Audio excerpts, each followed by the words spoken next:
Good afternoon, Essentials Room. Hope you can hear me okay. So, just let you know what I'm watching. This is sort of what we laid out. The only one I'm surprised at is how much the defensive stocks have gone up. That's total panic. But I just want to show you a couple of things.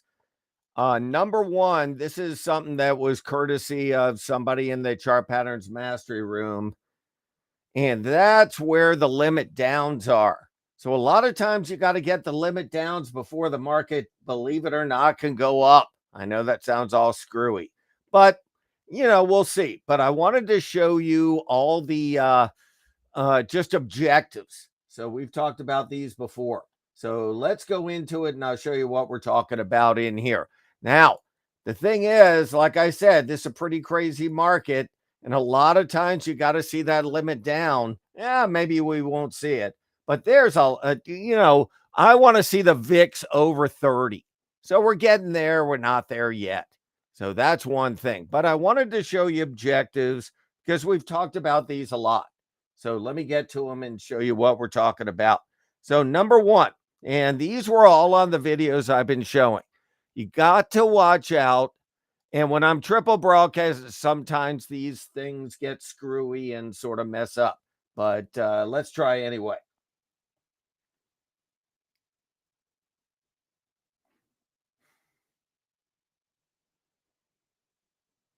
So give me 1 second.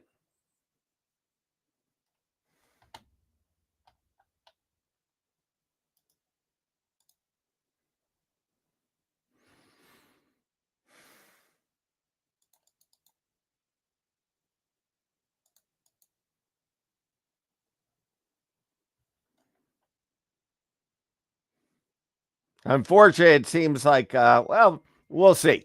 But this is what I wanted to show you. And we've talked about this a lot. So we've talked about that this could be a possible, I'm not saying it is, but a possible bear flag right here. Now, unfortunately, it looks like my screens are going to break down, but that's where we are right now. So you see that this could be a possible bear flag. If that's true, you're talking about down here. And we've warned about this for a long time. So give me 1 second.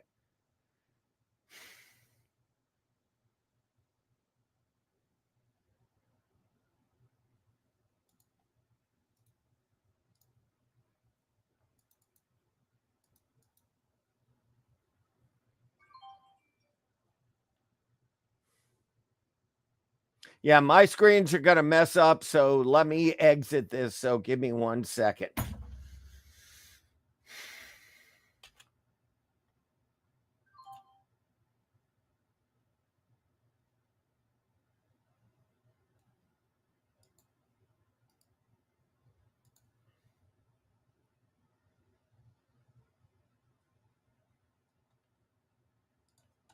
So let's try it again.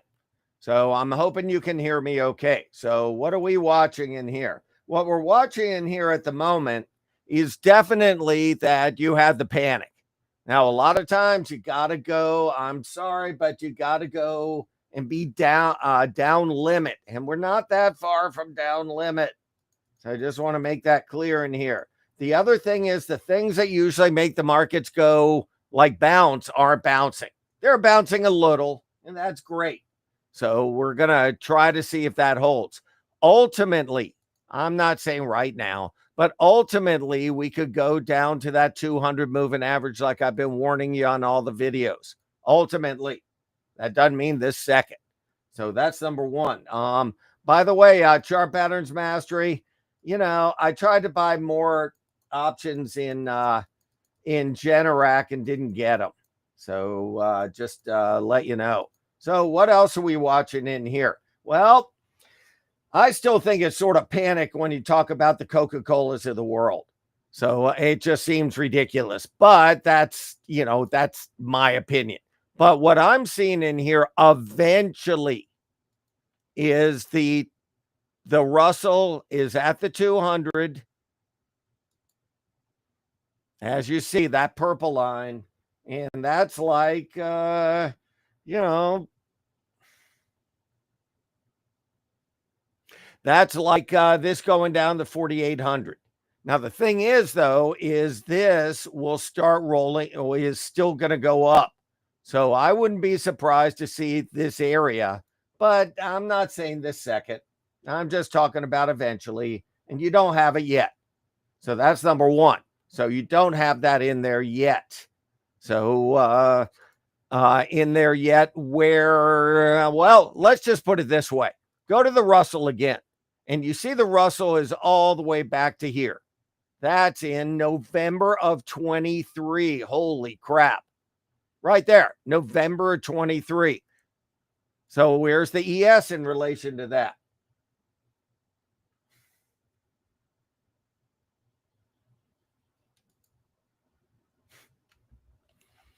The ES, you don't want to know.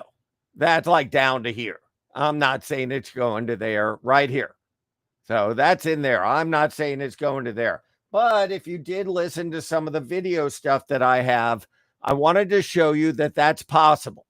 So, and I know there's a lot saying, oh, the tariffs are bad, but the tariffs are good eventually. I'm just going on price action. I just think it's not prudent to go and just try to be opinionated or politically motivated or politically biased. We're just trying to go on price action. And if you see the price action on a weekly, you see the support, at least here. The problem is then you got the transports. Holy cow, look at that. Yeah, they're down to 2024. So, you know, just keep that in the back of your mind. At least that's what I'm watching in here. Keep that in the back of your mind. That's pretty extreme. So now you might ask, well, where are the transports? What does the SPX do? I know you talk about the Dow theory, but that's not necessarily true. So let's go into it so you know what we're talking about.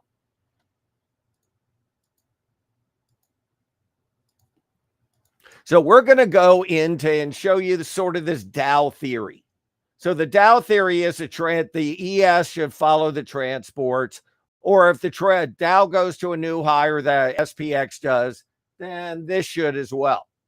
I'm not sure about that, but that's just the gist of it.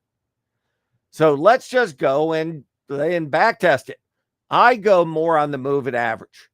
So when this is at the moving average, as you see all these times, where's the SPX been? Has it been at the moving average? I think that's a reasonable question. Well, you're going to see that the transports here were. So that's June of 24.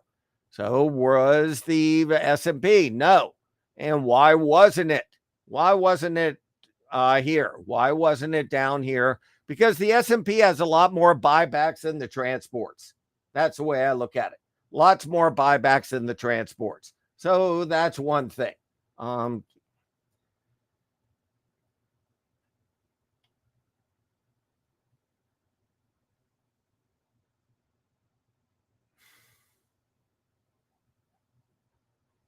So a lot more buybacks. Now, just to let you know, Jack,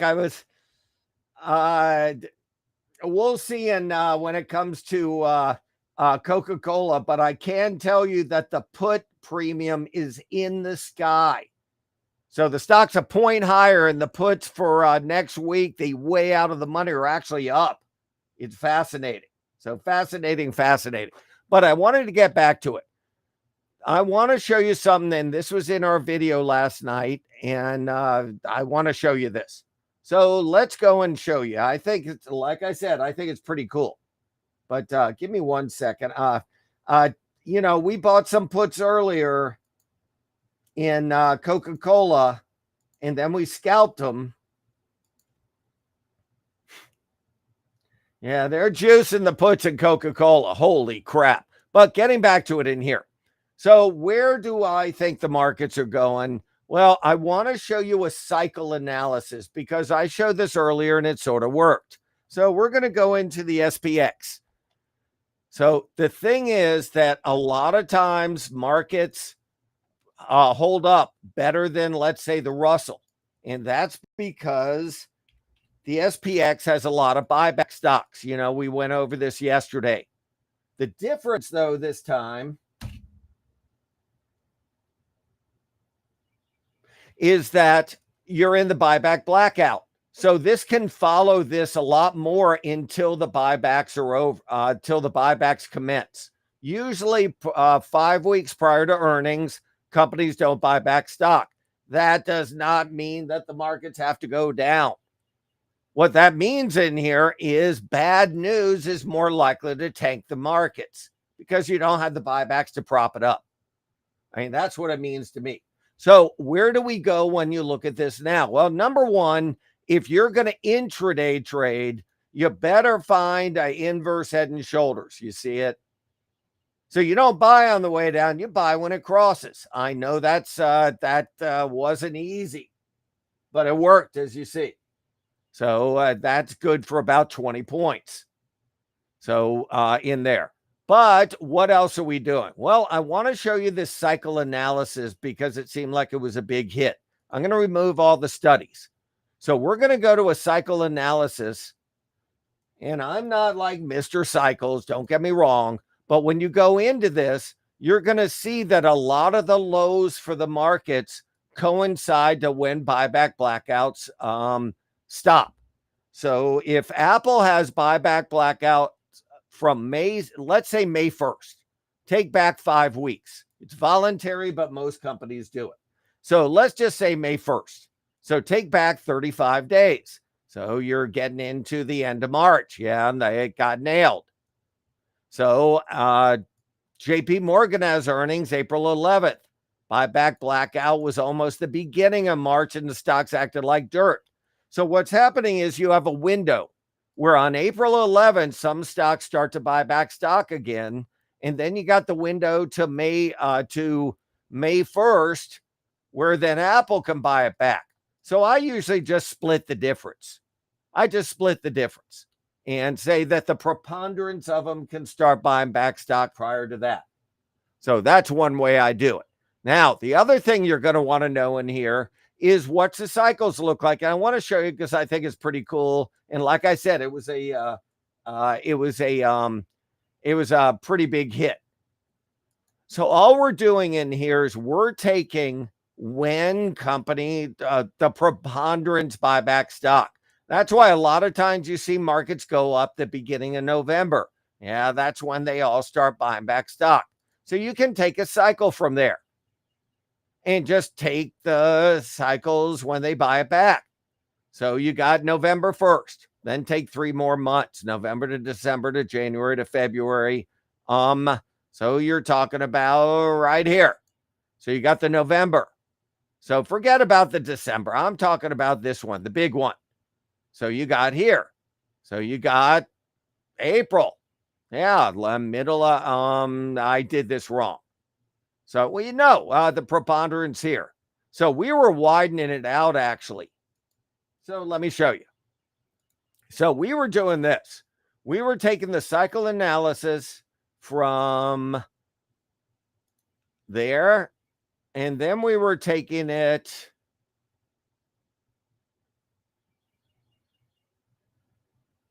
Yeah, there. So what are you seeing in here? This is when companies start buying back stock. So, like I said, May 2nd, middle of April. August 2nd, beginning of August or late July. Look at that. Look at all those cycles. It's amazing on how they coincide with when companies can commence buybacks. Now, another little thing you could do because it seemed to work is you could have a tighter cycle and see if they coincide, which is another thing we did. But that's pretty fascinating on how, and I'll just show you, we're going to take this there. And that doesn't mean cycles. I'm blindly looking at cycles. But what it means to me is definitely that coincides with buyback when the preponderance of the S&P can buy back stock. It's just amazing. So you see that it works pretty darn well. So, and now you could have intra ones. So we were showing this one also for a drawing.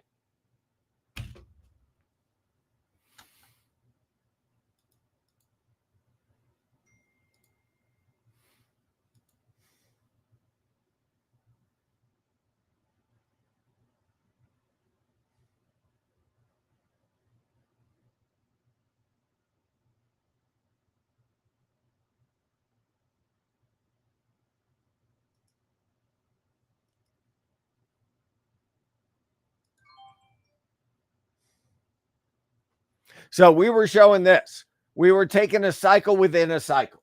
That's all we were doing, a cycle within a cycle. So I'll show you. So we go and take this, and you can take a little one.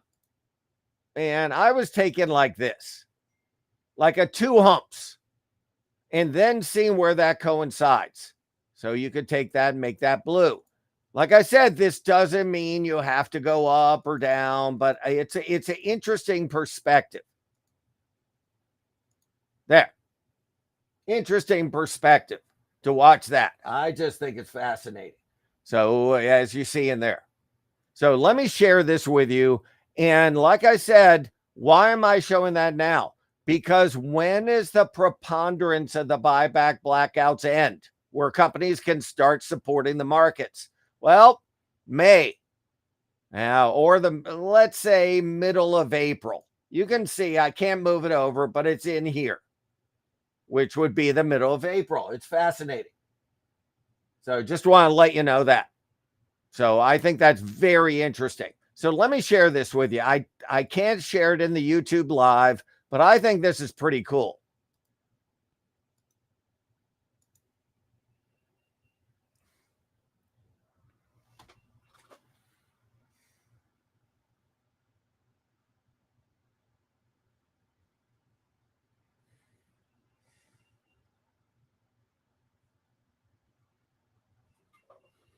And the more of the story with this is you could still go lower. So when you look at this, you take off every moving average. You take off everything. Like Peter Brand, who I really respect, he posts, he doesn't look at anything other than price. So if you looked at price in here and you looked right here, no moving averages, what do you notice? Well, I'll show you. At least this is how we've been doing it. Everybody has, whatever gets you to the end line's fine with me. But we were watching this trend line break. And then we watched the rally that ended with a doji and a follow through to the downside. That's what we were watching. So the doji and the follow through to the downside. And as you see, it's worked, it's worked pretty well. So it's worked pretty well. So now what though? And that's what you want to know. Well, number one, at least you have support here. Like I said, take off all the moving averages, take off everything. You can take off even the drawing set. Where is your support? Take prior price. Well, there you go. That 5,400. That's your prior price. So that doesn't mean it's going there, but I just thought I'd show you that. So the prior price, and it worked for now.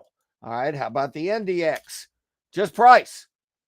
Prior price, well, the problem is that's not that many prior bottoms. That's what's a little rough. How about the Russell? Where's that prior bottom? Well, here. Sort of. Yeah, that's the problem. It's undercut everything. That's all this tariff stuff, obviously.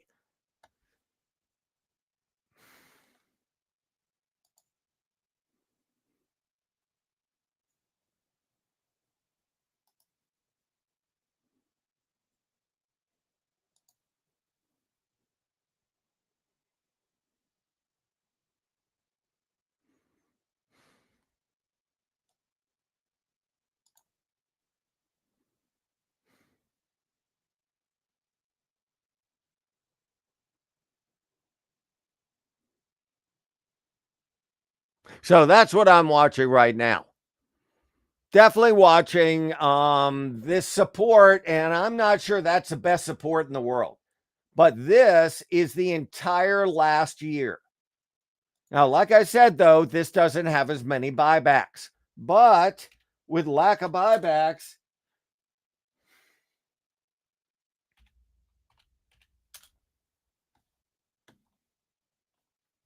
you still could get this lower. You could get it down here. That's only August. Holy crap, that's only August. The beginning of the year was way back here. Like I said, the moving average is down here. I mean, even lower. So that is something to keep in the back of your mind. So the moving average is even lower. I'm not that wildly. I still think you need the Russell and the NASDAQ to go down limit. Now, I'm not sure you're going to get them, but that's what I'm watching. So I'm watching to see if they go down limit. So, like I said, you haven't seen it.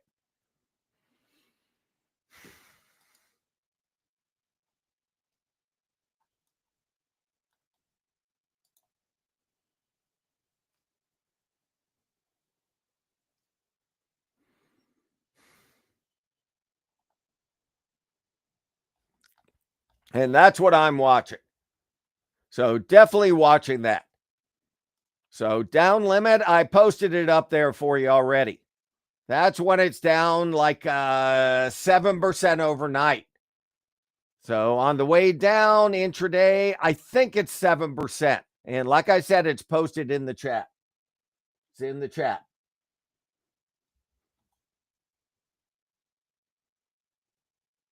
So that's what I'm watching. A lot of times markets have to go to down limit. And if there aren't a lot of reasons to go up, there's no reason it can't go there. As you see, it's about 1916. And if you look at the low, that was 1920. But a lot of times it goes to that 1916 and just sticks. Just sticks. And I mean, because it stops trading. Then it opened because you have a lot of sell orders. It has a little spike down and that's it. So, and I wouldn't be surprised to see that again.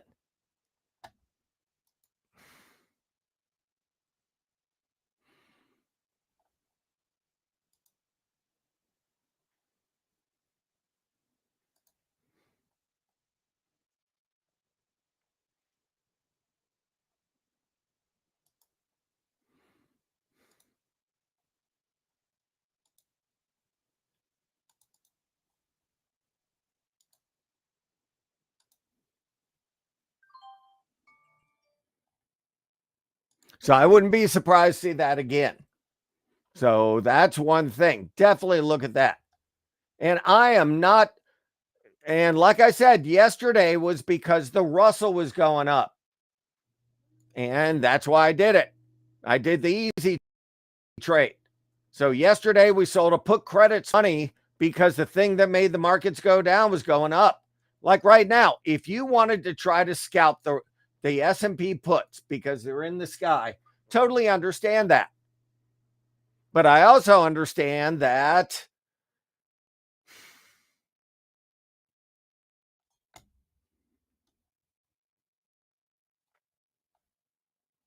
wow. I also understand that if you did that, you had to understand that this still could test a low. The first thing I do if I'm going to play selling an out of the money put spread in a crash scenario is I got to be sure the stocks that made the markets go down are starting to go up. So you're starting to see that. You're seeing even Home Depot take a stand, having a 6-point rally. But I'm not set on this. On the other hand, the vol's up. But in usual sell-offs, the VIX goes even higher. Look what happened in July. I mean, you have a lot worse news in July, and the VIX got to 60. Now it's 28. It's nothing. So a lot of people look like me, and I've turned a lot of people on to the Bollinger Bands. We're finally at the upper Bollinger Band, but on the way up, it can hug the upper Bollinger Band. So that is something to keep in the back of your mind.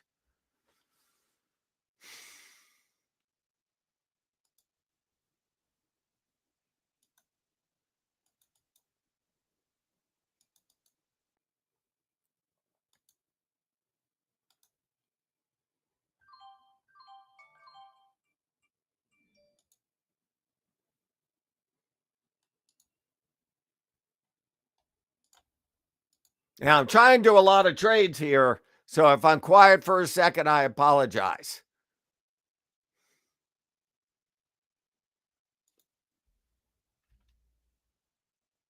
Or I'm trying to monitor a lot of things for my clients.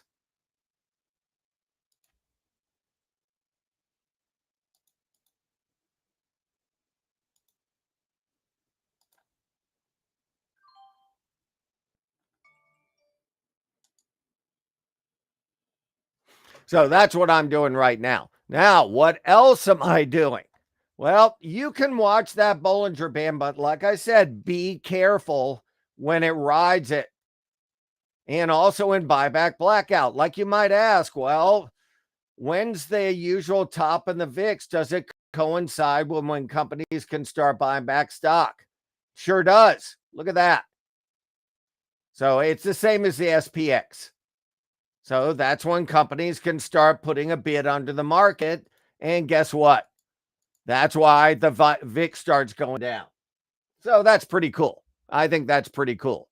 So that's one thing. Now the broad market, you gotta understand in here, at least in my opinion, that the tariffs don't go in effect till April 9th. So maybe something comes out before that. You got a lot of bearishness in there, but I really wish this was higher. Now you might say, what else is a sign of panic? Well, where's the put call? Yeah, it got up to almost 120. Not enough, really. There. That's today. 105. That's it. That isn't a lot.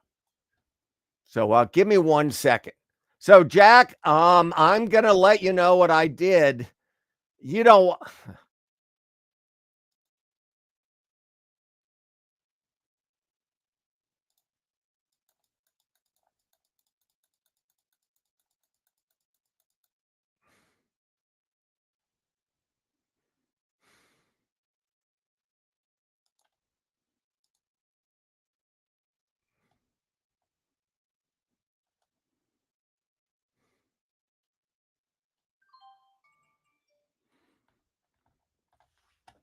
so in there. So like I said, put call never got that high. We never had the stop trading part, but there are other signs of panic. Let me show you one of them. When these defensive stocks go up that much, that's a sign of panic. So, I mean, that's the way I look at it. That's one side of panic. Number two, like I said, if you're new, we were short the XSP.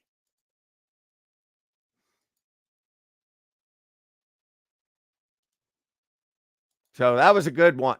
And like I said, Jack, the puts new. How on earth are these puts going up so much in Coca-Cola? It's pretty impressive. So, the stock could, this is panic when you get the defensive stocks going up like that. So, very interesting. And Jack, well, that's where I am. All right. So, let's get back to some of the other stuff. I want to go over this. So, you have a question about this. So, somebody asked me, why did I pick selling a put credit spread yesterday? Well, I want to make it clear that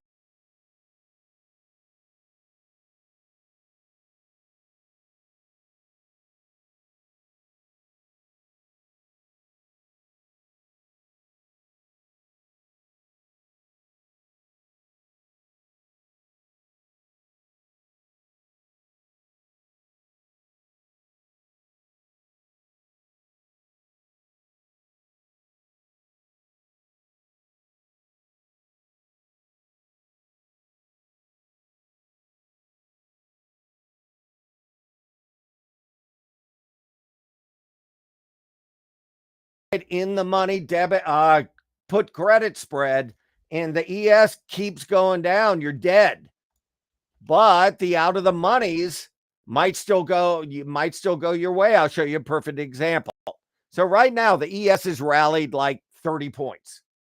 30 points. Great. So the S&P, the out of the monies are probably fell apart. See the 45.25s? So that's why you sell one like that. I just can't stress enough. That's what I've been doing for 45 years. If I'm going to buy a put credit spread in the money, that's like buying a call debit spread for a ridiculous price. Watching some sell a put credit spread at 15 and the most they can make is 5.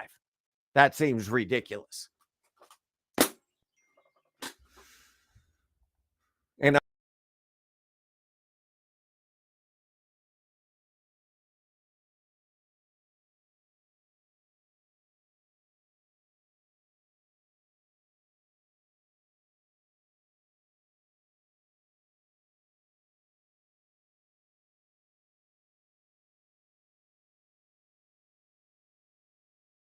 can't show you anything at the moment. Everything went down. I hope you can hear me.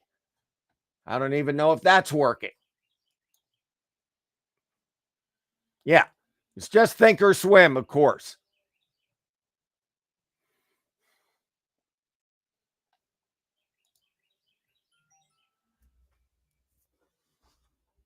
And like I said, I did nothing in Coca-Cola or JP Morgan. You have to wait for price action. No idea in GDX. We're trying to concentrate on these things. And the key is that if you see the price action, watch JP Morgan refuse to rally. Well, now it rallied on a 2-minute chart. Like I said, it's all a theory, but you back it up with a chart. So that's why we didn't play it overnight. Like I said, we didn't play it overnight.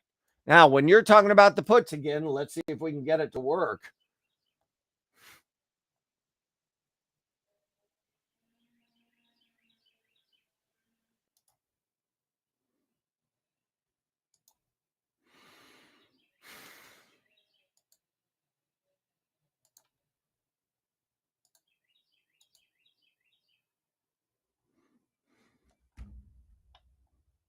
And I can't get a lot of things to work right now. My screens aren't working right. I apologize.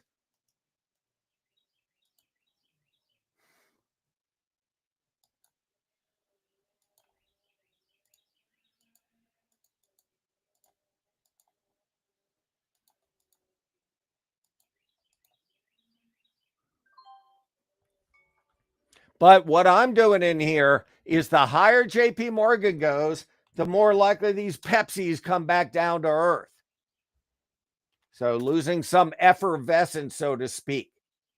Theoretically, longer term, yeah, they look good on a chart, but this is all a flight to quality, obviously, as you see.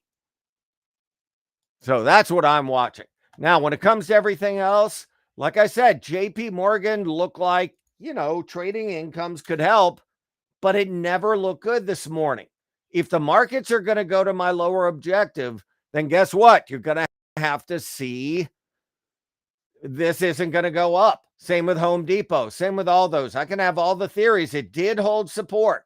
And when it hits support, you look for the reversal pattern. That's what I look at. And Coca-Cola, this is all just about, well, the puts are new.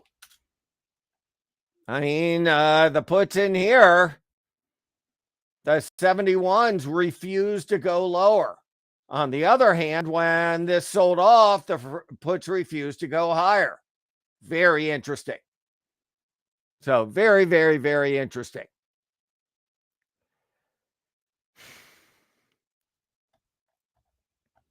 So pretty cool. Just want to show you that. Jack, I'm getting out, the puts we bought earlier at $1.55 got to 99 cents. They never went down a lot. Remember, we got out at $1.70. So they just didn't go down, and that's because the calls go up. So they pump them. So just that's how I look at it.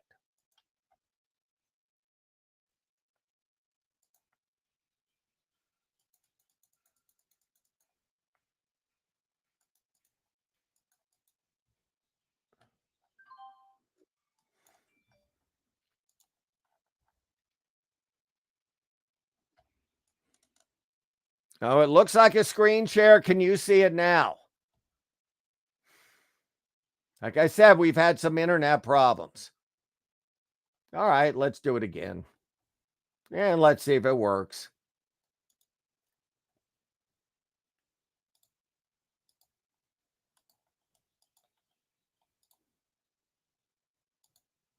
There we go. There we go. Like I said, internet problems. Internet problems. So that's the way I look at it. Now, what do I do with everything else? Well, you're having that relief rally, and that's fine. Let it go up. Like I said, let it go up. And we'll see what happens. But I'll tell you right now, all I do intraday is I'm looking, have we reached the objectives? No.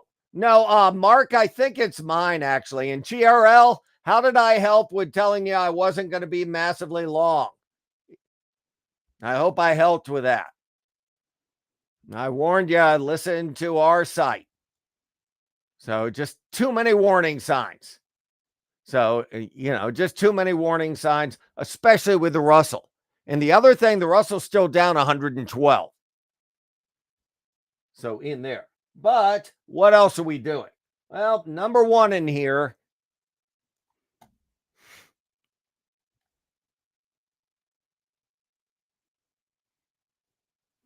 we stayed in XSP. So we did one butterfly, we did great, and we did another. So if you're from the central room, the butterflies for May 30th, you're kicking butt in. The ones you bought it in here. So you bought the 585, 555, and the vol's up. So you're not going to make that much yet. But it's not bad.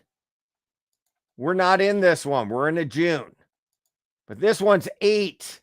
8. It's not 10. They just are messing around with the spreads. So it's 8. So pretty cool.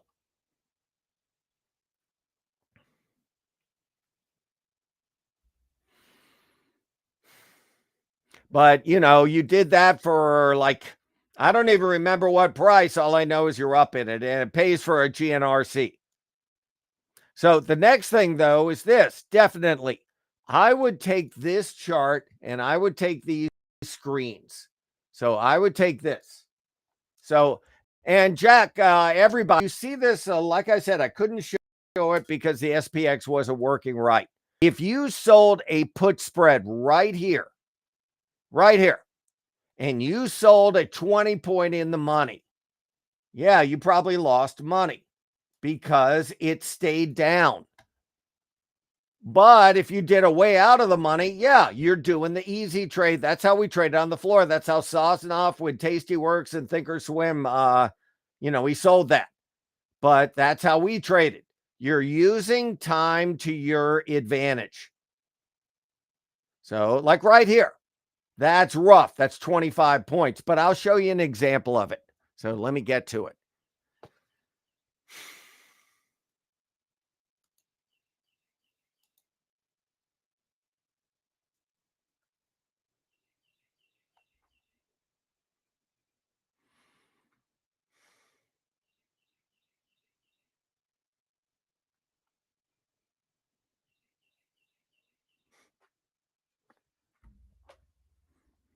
So let me show you.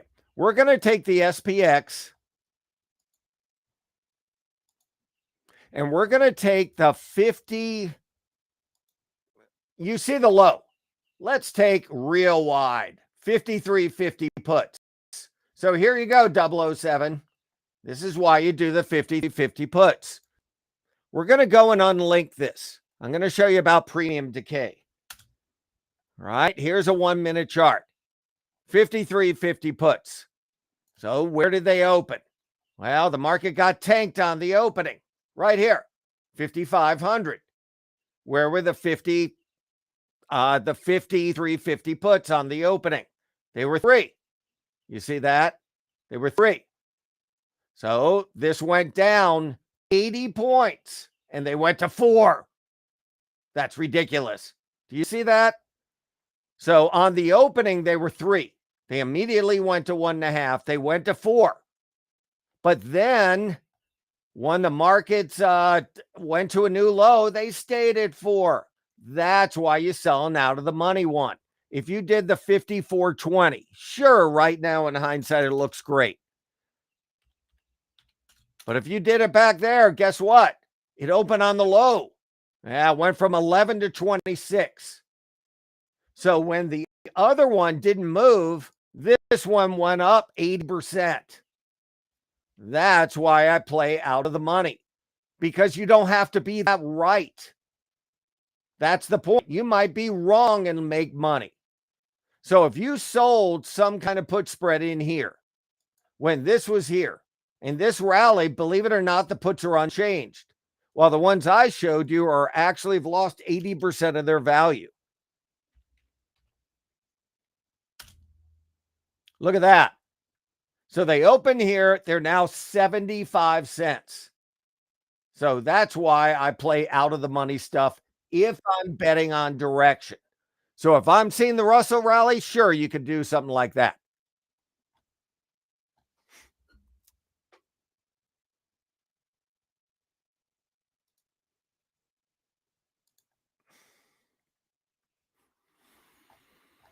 And I'm amazed at watching Pepsi. Watch what happened. If you think there's panic, and if you want to play the market to the upside in a perverse way, you can short the defensive stocks. It's fascinating. When this rallied, that got nailed by 2 points. How about Coca-Cola? Only went down 80 cents, but it still went down. It's fascinating how that works. Right now, Pepsi's back to where it was on the gap opening. Coca-Cola is still $1 higher. But it's amazing. You can actually play it perversely like that. It's pretty, I find that fascinating.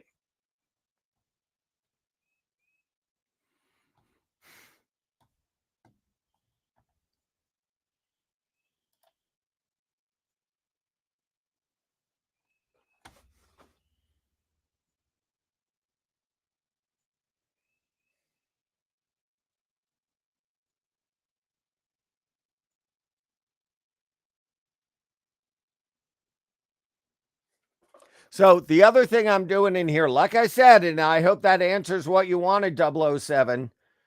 Why do a 5 wide? Because you don't know if it's going to collapse because the whole market looks bad. I would rather sell something at $1.25 and risk $3.65 than sell it at $2.50 and risk $8. That's how we do it. I mean, that's the way we do it. I know there are a lot that want to sexy trade and to sell something at $15 where the most they can make is 5 and the most they can lose is 15. I don't play that game. So, I mean, that's the way I look at it. So that's how I do it. That's how I've done it for a long time. And you can size it accordingly. You play bigger size if it's that far out of the money. And the thing that made it go up, down is going up. So you're using time to your advantage. That's why. You could do a real wide one, but when the overall market still looks real dicey on an hourly or a 4-hour right here, there's no way right here. Yeah, you don't know if it's going to there first. If I did a 5 wide, I would have been fine. If I did a 20 wide, I might have lost $15. So that's why I did it that way.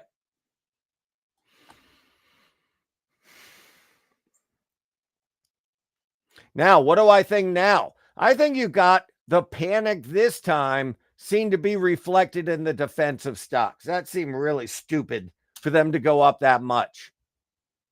I mean, it just seems stupid. But maybe they have a good dividend and all that stuff. So maybe that has something to do with it.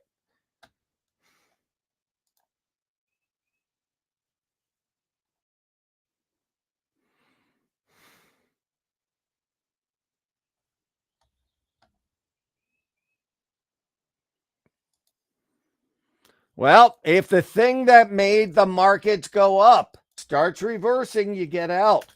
But the beauty is, so we're talking about yesterday. So let's just take the rut, the non 24-hour. So if yesterday I was shorting the S&P puts because that was rallying, if that started rolling over, I get out. But because you're playing something so far out of the money, once it starts rolling over, you'll have more than enough time to get out.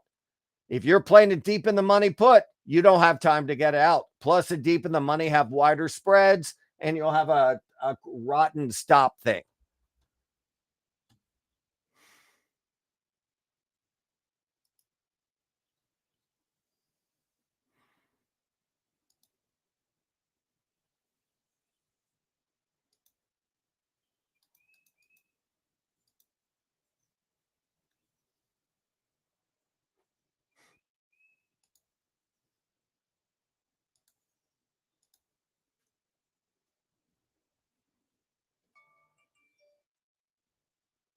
So that's the way I look at it. So what delta? I wasn't doing delta. I was just going to where support was. So if I knew support was right here, that's what I'm doing. And like I said, you could do a different one, but I was taking into account yesterday of where the support was. That's all. So when yesterday it gapped down, right? Where was the support? That area. And that's why we sold away out of the money put. So we were taking advantage of where the big support was. So it went to that support day, but yesterday it held this. Believe it or not, if you did that same spread today, you're up money again because it's all about time premium. All about time premium. And that's why I show those trades and they worked. And by the way, in everything else, like I said, JP Morgan still down 13, pretty disappointing. Why isn't it going up more? You know, they have all the trading business. Well, number one, you got to combine a chart, but there you go. They don't have a buyback till next week. April 11th, next Friday is their earnings. But all I'm doing there is I'm trying to use time to my advantage. All right, BRZN, you got a great point. Let's go into it. So we're going to go into here. This is a different thing about day trading and exactly what you're talking about. 8 futures charts. 15-minute getting overbought. No doubt. Is it getting overbought near resistance? Yeah, sort of. How about a 5? Yeah, it's in a zone. But I would watch that Russell because the Russell is now right at resistance. So right here. So we could take a 15-minute. So if it gets over that resistance, yeah, that's going to be a wonderful tell that maybe these get over resistance. But you're right. You're right about the 15-minute overbought.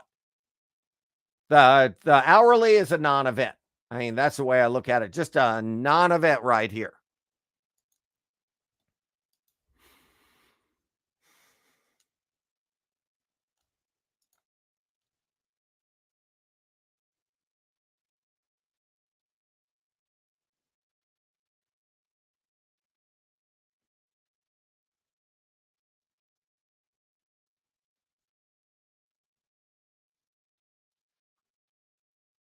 So far, so good on this stuff. So now when you see this going on, so BRZN, you're dead right, but you don't have that rollover yet. So I don't see a reason to short in here at all. I mean, it's just not showing you the short. Now, if I see the Russell get rejected, because now it's at resistance. So let's go and I'm going to try to do trading view. Let's see if it works. Remember, if I have all these screens up, sometimes it doesn't.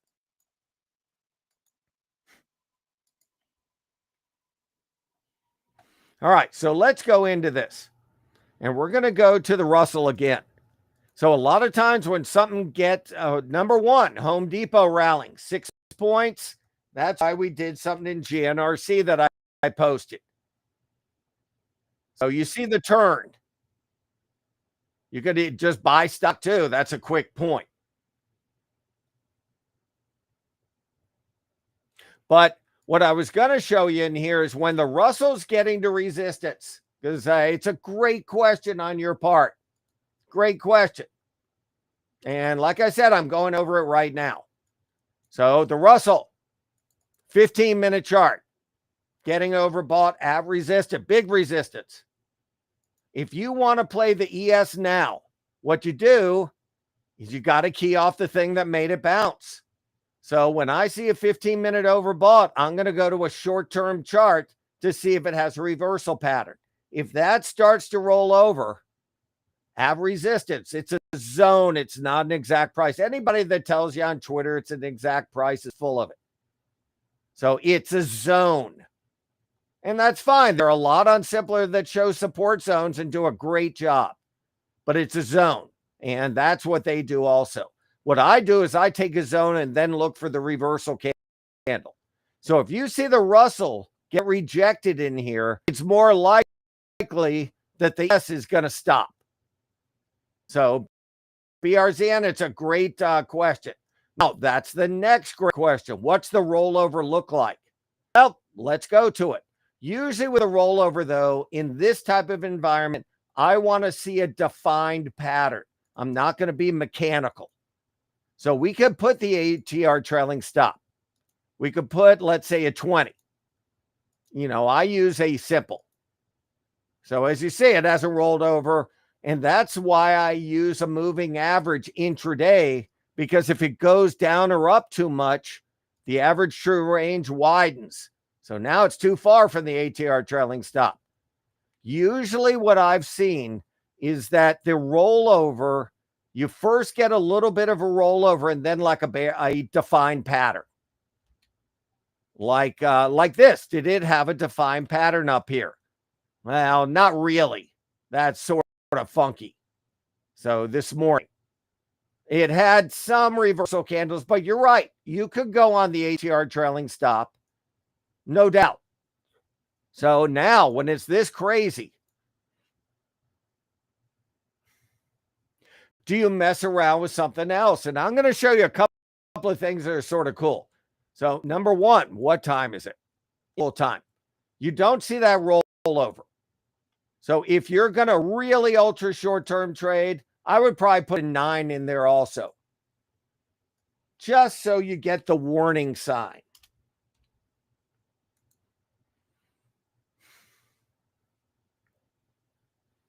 So now you got the 9.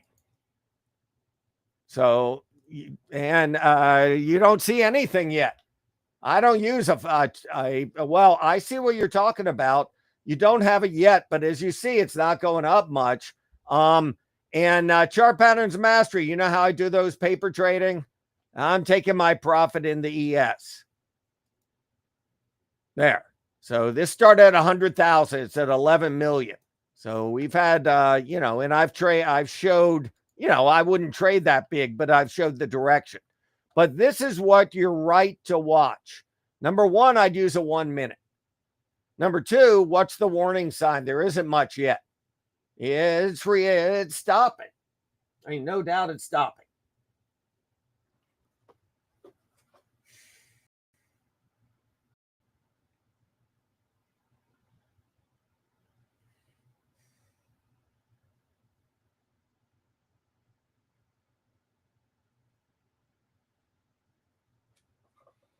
So, but you're right about the rollover. So it's all about probability. So if this starts rolling over, so you're right. What's a rollover? Well, there's a rollover and there's a rollover. I'm not trying to be a Weisenheimer. What I mean by that is the rollover followed by a bear flag is a lot more significant. So reversal candle, that's the other. If you see a big green candle and a red candle take back half, that's another warning sign. The ATR trailing stop, definitely a warning sign. As you see, the 9 just is too whippy. So you're getting there. Do you see the resistance? The resistance. So let me put that up there and show you this.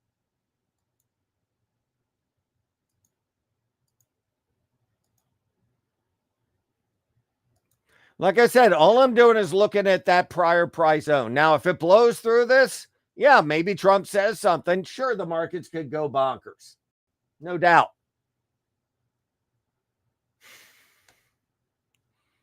But when I'm watching this, I'm definitely looking for the failure, like you said.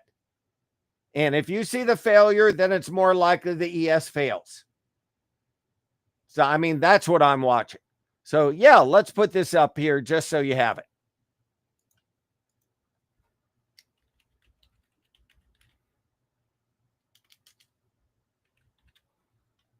There. And look what's going on, BRZN. That's rejection at resistance. I know all about rejection. There you go. So let me just show you.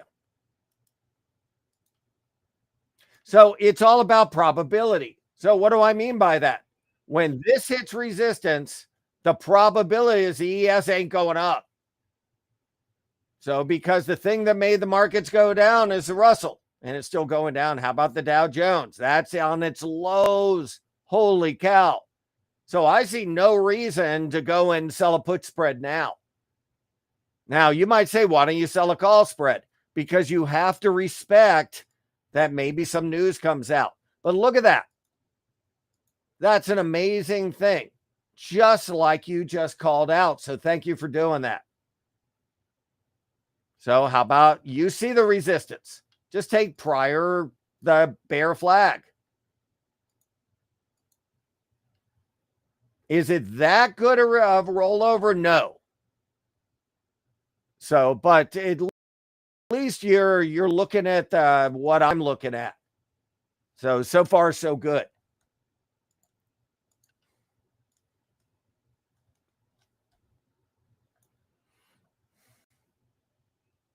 There, look at this. So we're talking about economically sensitive. You know, everybody's worried about the tariffs, rightly so. If this is down, I mean, not that far from the low, 60 points. I mean, it's down 1,000.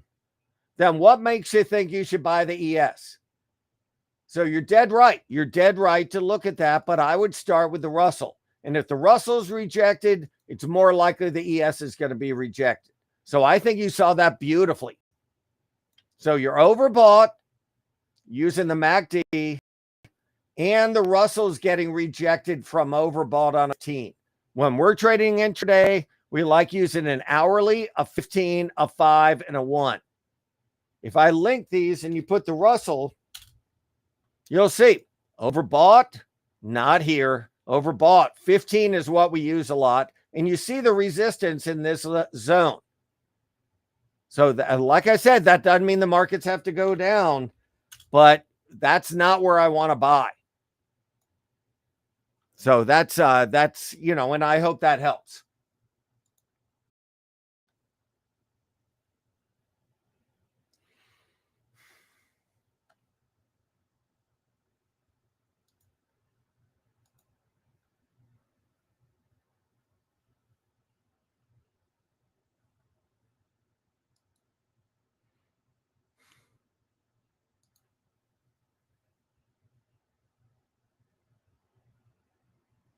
Like I said, maybe you keep going.